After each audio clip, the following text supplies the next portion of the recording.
बर्बरीक बाल्यकाल से ही वे बहुत वीर और महान योद्धा थे।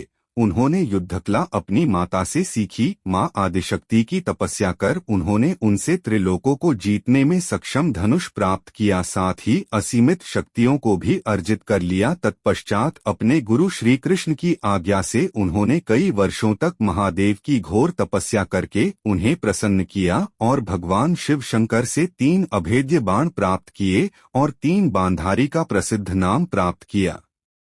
महाभारत का युद्ध कौरवों और पांडवों के मध्य अपरिहार्य हो गया था। अतः यह समाचार बर्बरीक को प्राप्त हुआ तो उनकी भी युद्ध में सम्मिलित होने की इच्छा जागृत हुई। जब वे अपनी माता से आशीर्वाद प्राप्त करने पहुंचे तब मां को हारे हुए पक्ष का साथ देने का वचन दिया। वे अपने लीले घोड़े, जिसका रंग नीला था, पर 3 बाण और धनुष के साथ कुरुक्षेत्र की रणभूमि की ओर अग्रसर हुए। सर्वव्यापी श्री कृष्ण ने ब्राह्मण वेश धारण कर बर्बरीक से परिचित होने के लिए उन्हें रोका और यह जानकर उनकी हंसी भी उड़ाई कि वह मात्र 3 बाण से युद्ध में सम्मिलित होने आया है। ऐसा सुनने पर बर्बरीक ने उत्तर दिया कि मात्र 1 बाण शत्रु सेना को परास्त करने के लिए पर्याप्त है और ऐसा करने के बाद बाण वापस तर्कस में ही आएगा। यदि तीनों बाणों को प्रयोग में लिया गया तो तीनों लोकों में हाहाकार मच जाएगा। इस पर श्री कृष्ण ने उन्हें चुनौती दी कि इस पीपल के पेड़ के सभी पत्रों को छेद कर दिखलाओ, जिसके नीचे दोनों खड़े थे।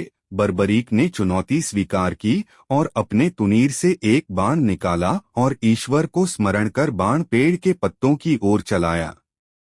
तीर ने क्षण भर में पेड़ के सभी पत्तों को भेद दिया और श्री कृष्ण के पैर के इर्द गिर्द चक्कर लगाने लगा, क्योंकि एक पत्ता उन्होंने अपने पैर के नीचे छुपा लिया था। बर्बरीक ने कहा कि आप अपने पैर को हटा लीजिए वरना ये आपके पैर को चोट पहुंचा देगा। श्री कृष्ण ने बालक बर्बरीक से पूछा कि वह युद्ध में किस ओर से सम्मिलित होगा, तो बर्बरीक ने अपनी मां को दिए वचन दोहराया कि वह युद्ध में उस ओर से भाग लेगा जिस ओर की सेना निर्बल हो और हार की ओर अग्रसर हो। श्री कृष्ण जानते थे कि युद्ध में हार तो कौरवों की ही निश्चित है और इस पर अगर बर्बरीक ने उनका साथ दिया तो परिणाम उनके पक्ष में ही होगा।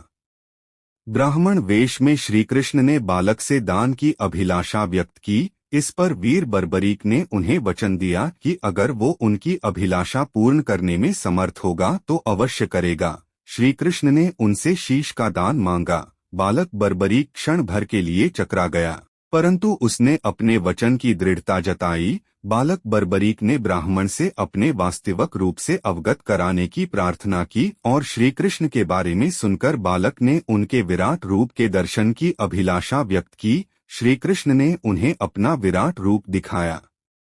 उन्होंने बर्बरीक को समझाया कि युद्ध आरंभ होने से पहले युद्ध भूमि की पूजा के लिए एक वीरवर क्षत्रिय के शीश के दान की आवश्यकता होती है। उन्होंने बर्बरीक को युद्ध में सबसे वीर की उपाधि से अलंकृत किया, अतएव उनका शीश दान में मांगा। बर्बरीक ने उनसे प्रार्थना की कि वह अंत तक युद्ध देखना चाहता है। श्री कृष्ण ने उनकी यह बात स्वीकार कर ली। फाल्गुन माह की द्वादशी को उन्होंने अपने शीश का दान दिया।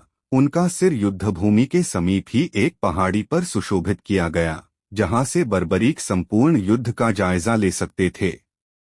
युद्ध की समाप्ति पर पांडवों में ही आपसी बहस होने लगी कि युद्ध में विजय का श्रेय किसको जाता है। इस पर श्री कृष्ण ने उन्हें सुझाव दिया कि बर्बरीक का शीश संपूर्ण युद्ध का साक्षी है, अतएव उससे बेहतर निर्णायक भला कौन हो सकता है।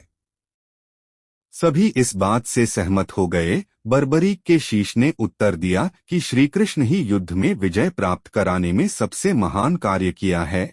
उनकी शिक्षा, उनकी उपस्थिति, उनकी युद्धनीति ही निर्णायक थी। उन्हें युद्धभूमि में सिर्फ उनका सुदर्शन चक्र घूमता हुआ दिखाई दे रहा था जो कि शत्रु सेना को काट रहा था। यह सुनकर श्री कृष्ण ने बर्बरीक को वर दिया और कहा कि तुम मेरे श्याम नाम से पूजे जाओगे। खाटू नामक ग्राम में प्रकट होने के कारण खाटू श्याम के नाम से प्रसिद्धि पाओगे और मेरी सभी 16 कलाएं तुम्हारे शीश में स्थापित होंगी और तुम मेरे ही प्रतिरूप बनकर पूजे जाओगे।